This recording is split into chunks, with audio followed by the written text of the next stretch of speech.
In my last video, I finally come back to my reading journal after months of barely touching it. At the beginning of the year, I wanted to join a few reading challenges. I bookmarked the prompts, found the book that would fit, and then I never actually planned any of it. So today, I'm finally fixing that. I'm setting up pages for every reading challenge I'm joining this year.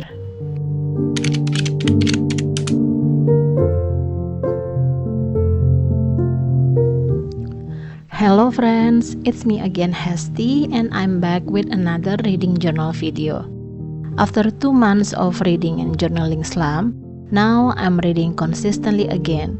It also gives me chances to reach out my reading journal regularly. There are few things I've been meaning to catch up on. One of them is making the reading challenges pages in this reading journal. With how things progressing right now, I want to keep my momentum going. By having these reading challenges pages, I think it will help encourage me to keep reading so I could complete all of the challenges. Now, let's talk about the first reading challenge, A Year of Goober by Jessie Corin. I will leave the link to her channel and the announcement video on the description below.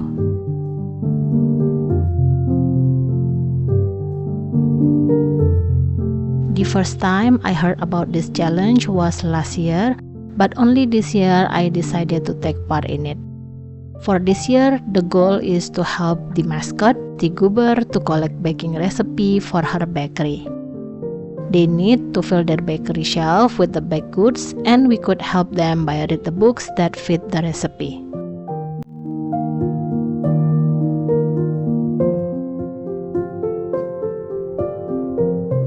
It has 24 reading prompts, but the goal is to complete 1 out of 2 prompts for each month for a total of 12 across the year. I decided to try this reading challenge this year beside of the baking concept, which I found really cute. This reading challenge feels chill, cozy, and not that demanding. 12 books in a year, 1 per month, is something that's doable for me. This is the shelf of our Ghosty Goober very own micro bakery. All of this asset already provided by Jessie, so it's really perfect supplies if you want to make journaling page about it. This shelf already has spaces to add 12 books cover in it, 1 for every single month. It will look so cute once this shelf filled with the books cover.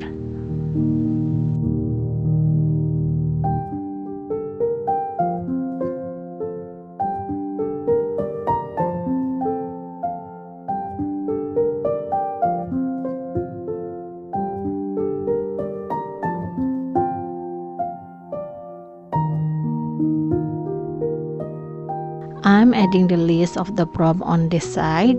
I haven't decided which prompt that I will go each month, so I include all of the prompts. Since each prompt represents a baking recipe, I also creating space in here to add the baked goods that I pick for each month. Jessie also provide the image for all 24 baked goods, so I also want to show that instead of just the book that I read for it. I never really planned which prompt that I will choose every month. I thought that the prompt aren't too specific, which could be easier to find the books that fit either one of them prompt with the books that I've read in a month. Of course, this only works if you read a lot of books in a month and you never fell into reading slump, which wasn't my case. That's why I'm surprised that I could complete the first 6 months in this challenge with the books that I read in for that particular month, except the month of May, since I wasn't read a single book that time. Now let's filling up the shelf. For January, I chose Sourdough, with prompt is to read the first book in a series, and the book that I use for this prompt is The Final Empire by Brandon Sanderson. For February, I chose Red Velvet Cupcakes. The prompt is to read a romance book, and I use When in Rome by Sarah Adam for this prompt. between lemon tart and croissant. For March, I choose croissant with a prompt to read a multi-POV book. The book for this prompt is One of Us by Karen McManus. April is the month I finally reread the Mortal Instruments series, which is fit the prompt for chocolate chip cookies recipe, a nostalgic read. For May, I'm using a book from my June read. It is a light novel called In Another World with My Smartphone by Patora Fuyuhara. It is for Nanny Star recipe with prompt is to read a genre blend. June, I go with Brownie, read a book that has less than 300 pages. For this prompt, my easy choice go to manga, which had Atelier Volume 10. And last, for July, I choose Chocolate Eclair to read a book with a darker theme, and I use How to Kill a Guy in 10 Days by Sally Thompson. For the upcoming months, I have decided which prompt that I will go with between the two options, but I don't plan any specific TBR for it.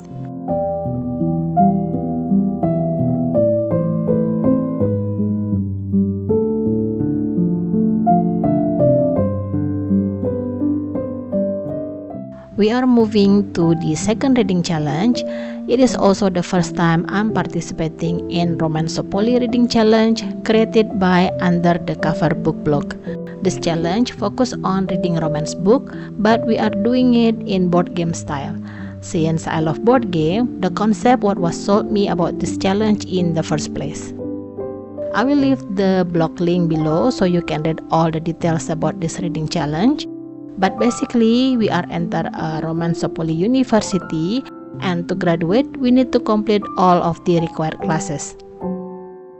Each classes has one reading prompts, but everyone will have different classes to attend based on the department of their choice. There are 5 departments: Romantic Arts, Paranormal Studies, Fantasy Theory, Historical Studies, and Dark Psychology. To graduate, we need to read at least 20 books, structured like a degree. First 5 core curriculum classes, which is required for everyone, followed by 5 major classes, the one that you choose between the department, and then 5 minor classes, you choose a second department, and last 5 elective classes that we can pick from the remaining departments. They also have optional add-on for people who want to read more in a year, including clubs, seasonal sport events, and monthly study session. But for me, I only aim to complete the basic one with 20 books. Similar to the Goober Reading Challenge, I feel fortunate and happy that with the proper planning, I could complete more than half of this challenge. For the core curriculum, I have completed 4 out of 5 prompts: Hate Mail by Donna Marchetti, Role Model by Rachel Reed, Love Theoretically by Ellie Hazelwood, and The Bright Test by Ellen Huang are all the books that I use for this part. The last prompt that I need to do is to read a romance that made or will make you cry or emotionally spiral. For this, I'm thinking to read I Want to Eat Your Pancreas by Yoru Sumino. As for my major, obviously, I will choose fantasy theory since fantasy is one of my favorite genre, and I also completed 2 prompts for this one. First is to read a romantasy book with royalty or arranged marriage, and the book for this is A Heart So Fierce and Broken by Bridget Kemmerer. It is the second book in the Cruisebreaker trilogy. Then the second prompt is to read a romance featuring fae or magical creature, and I read The Wind Weaver by Julie Johnson. Meanwhile, the rest of the prompt for fantasy theory are read a fantasy romance with a unique magic system. Next, read a portal fantasy, multiverse, or space opera romance. And the last one is to read a romance featuring a warrior, warlord, assassin, or protector. Just like for the core curriculum, I have planned my TBR for this prompt, which I will talk later when I set up end of the year TBR spread. Moving to the minor department, I choose Romantic Arts. This one focus on contemporary romance. The prompts around couple banter, meet-cutes, fake datings, workplace tension, small town, and second chances.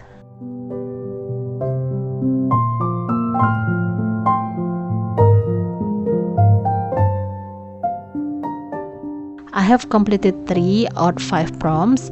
First one is to read a contemporary romance with fake dating or roommates, and for this I read Fake It Till Bake It by Jamie Weasley. Next is to read a second chance romance or small town setting, and I choose When in Rome by Sarah Adams. And the last one I've read is to read a grumpy/sunshine contemporary romance, and the book is Practice Make Perfect, also by Sarah Adams. The last 2 prompts that I still need to complete are read a contemporary romance with a unique meet-cute or mistaken identity, and to read a contemporary office romance. For the elective classes, I only choose from 2 departments, Paranormal Studies and Historical Studies. I don't take any classes from the Dark Psychology because this department focuses on dark romance, which I rarely read. From Paranormal Studies, I choose 3 classes and I read 2 of them. First, for Demon Romance, I read Curse and Cold Brew by Ellie K. Mulford and K. L. Morrison. And the second prompt is to read Shifter Romance. I read Paranormal Sea by Kristen White. Meanwhile, for Historical Studies, I have read 1 book, An Offer from a Gentleman by Julia Quinn, for read a historical romance involving a duke or forbidden romance. This is the last reading challenge page that I'm setting up today. It is one of regular reading challenge that I participated every single year called Adventure in Elgilia, created by G from the channel Book Rose. This challenge is part of the Aurelium Magica Readathon. It is another board game type of challenge where we will decide which direction we want to go. Our choice will determine which path that open for us.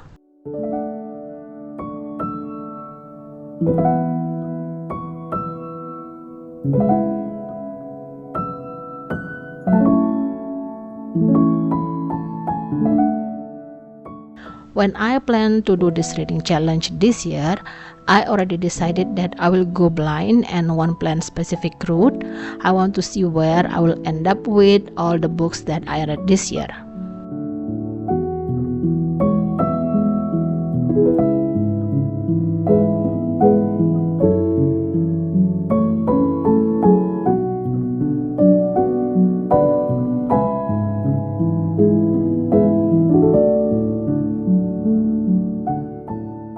From the half of the year, unfortunately, I only complete the prompts for the first 3 months.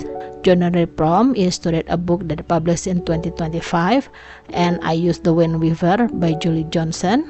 February, I choose the prompt Books from the Top Shelf, and I use A Heart So Fierce and Broken by Bridget Kamemer. February led me to a prompt Read a book with a drink on the cover. For March, and I use Otherworldly Izayaka Nobu by Natsuya Semikawa. Now, March location only give me 1 option for April, words river in the title, and until now I haven't read a single book that I can use for that prompt.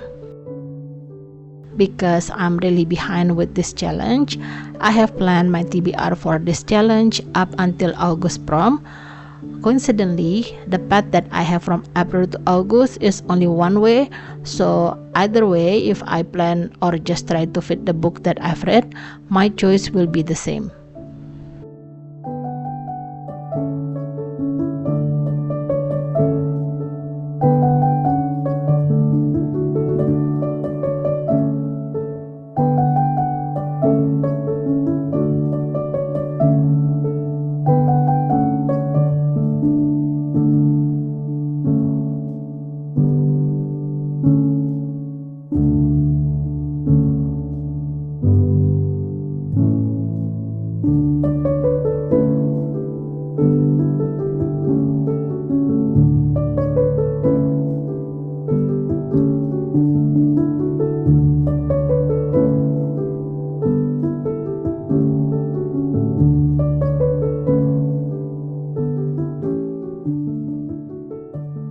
After getting back into reading after the slump, I realized that I'm a little bit struggle to pick up my next read after I finish a book. A couple of times I was in the situation that I spent lots of time trying to find my next read, scrolling on my library collection or my reading subscription apps. I realized that having some kind of TBR will help me to reduce wasting time like that and use those time for reading. Since I also need to catch up on some of these challenges, I'm making a priority TBR based on the prompt that's still pending from the previous reading challenges.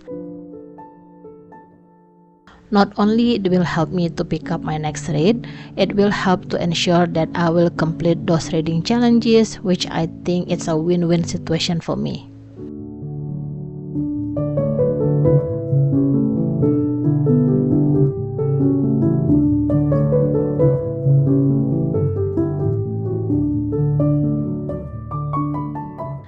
This won't be the only TBR that I made for the rest of 2026. My book club has monthly reading challenges and I will definitely make some kind of TBR for those. But this one is my general guideline if I'm stuck with my next read or I don't find any suitable books from my monthly read that I could use for these yearly challenges.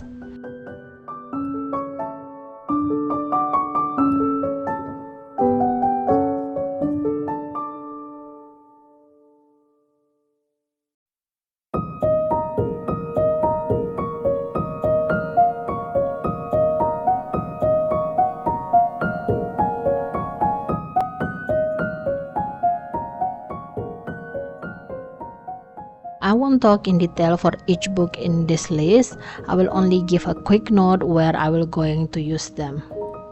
Start with the first book, My Vampire Plus One by Jenna Levin. This one for the Romancepoly. Next is The Stand-In by Lily Chu, also for Romancepoly. Reputation by Lex Crocker.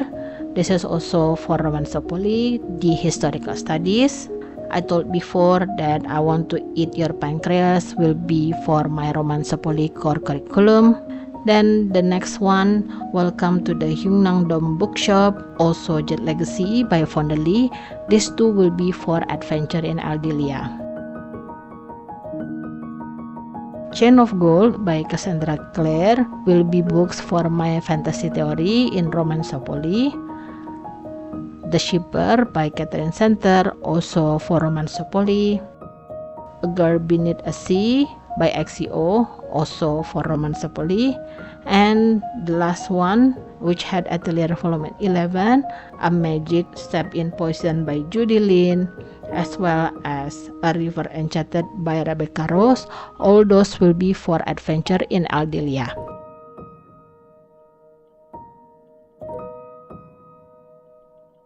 It's really nice to see all of these pages set up, especially seeing my progress. It motivates me to continue reading and complete these reading challenges. Now all that's left is to pick up the books and start filling these pages. But books haven't been the only story keeping me up lately. I will talk to you about that in my next video. Until then, see you soon, friends!